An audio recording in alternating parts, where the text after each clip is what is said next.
অতলান্ত হিমালয়ের কোলে শীতল বাতাসে আচ্ছন্ন পর্বতের চূড়ায় বসে আছে এক যোদ্ধা, অর্জুন। চোখ বন্ধ, দেহ স্থির, কিন্তু অন্তরে জ্বলছে এক অদম্য আগুন। পাণ্ডবদের অপমান, দ্রৌপদীর ক্রন্দন, দুর্যোধনের অহংকার, এই সবই যেন এক মহা প্রতিজ্ঞার রূপ নিয়েছে অর্জুনের মনে। তার একমাত্র লক্ষ্য শক্তি অর্জন, শক্তি যা দিয়ে সে ধ্বংস করতে পারবে অন্যায়, রক্ষা করতে পারবে ধর্মকে। দিন গড়ায়, রাত নামে, কিন্তু অর্জুনের ধ্যান ভঙ্গ হয় না। সে স্থির। তার অন্তরের নীরব প্রার্থনা পৌঁছে যায় দেবলোক পর্যন্ত। দেবরাজ ইন্দ্র, অগ্নি, বায়ু, যম, বরুণ সকল দেবতাই অনুভব করলেন অর্জুনের সেই তপস্যার তীব্রতায়। একদিন হঠাৎ পাহাড়ের গায়ে এক দেবীয় আলোর ঝলকানি। আকাশ কেঁপে ওঠে, গর্জে ওঠে মেঘ, আর সেই আলোর মধ্য থেকে প্রকাশ পান দেবরাজ ইন্দ্র, তার স্বর্ণরথে আরোহী হয়ে। ইন্দ্রের চোখে সন্তুষ্টি। তিনি জানতেন এই অর্জুন তারই পুত্র, দেবপুত্র, কিন্তু মানব রূপে জন্ম নেওয়া। ইন্দ্র বলেন, অর্জুন, তোমার তপস্যায় দেবলোক কেঁপে উঠেছে।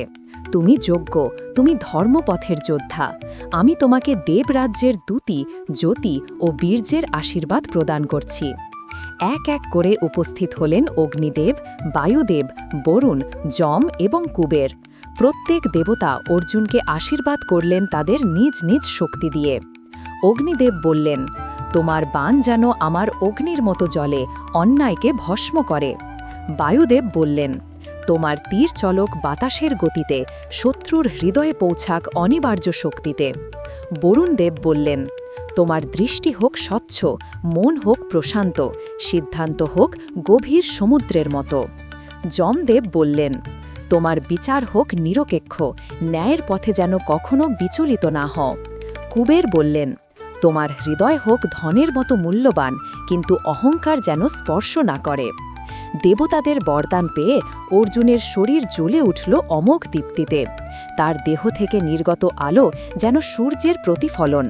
দেবতারা তাকে দেখলেন, হাসলেন, কারণ মানব জাতির মধ্যে এমন দৃঢ় ভক্তি, এমন তপস্যার বিরল। এইভাবেই অর্জুন হলেন কেবল এক যোদ্ধা নয়, তিনি হলেন দেবতাদের প্রিয়, দেবদূতিতে আলোকিত এক মানব। তার চোখে তখন শুধু প্রতিজ্ঞার আগুন নয়, ছিল দেবতার আশীর্বাদ, ধর্মের দীপ্তি আর সত্যের আলো।